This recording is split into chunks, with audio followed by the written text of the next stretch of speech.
How to find a world you cannot see.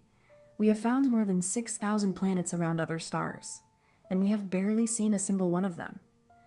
So how do we find a whole world we cannot even look at? A planet around another star is called an exoplanet. Next to its star, a planet is tiny and dark. The star is millions of times brighter. It is like trying to spot a moth sitting next to a giant searchlight from miles away. We almost never see the planet itself. So instead, scientists watch the star and look for tiny clues. Here is the first clue. Imagine a star shining steadily. If a planet passes right in front of it, the planet blocks a sliver of the light. For a moment, the star looks a little dimmer.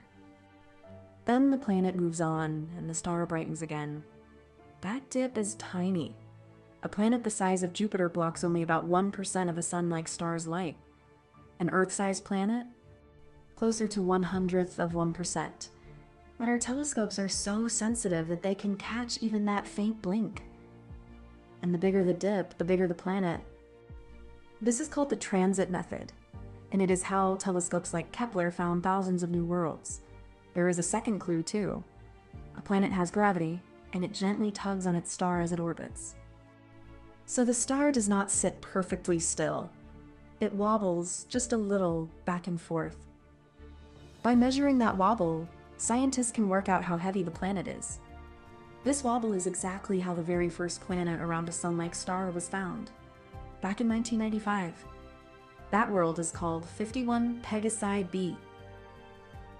It is a giant ball of gas, about half as heavy as Jupiter, whipping around its star once every 4 days. So a whole year there lasts just 4 of our days. It sits about 50 light years away. That means its light takes 50 years to reach us. For thousands of years, we wondered if other worlds were out there. Now we know. They are everywhere, and we found them by watching starlight flicker.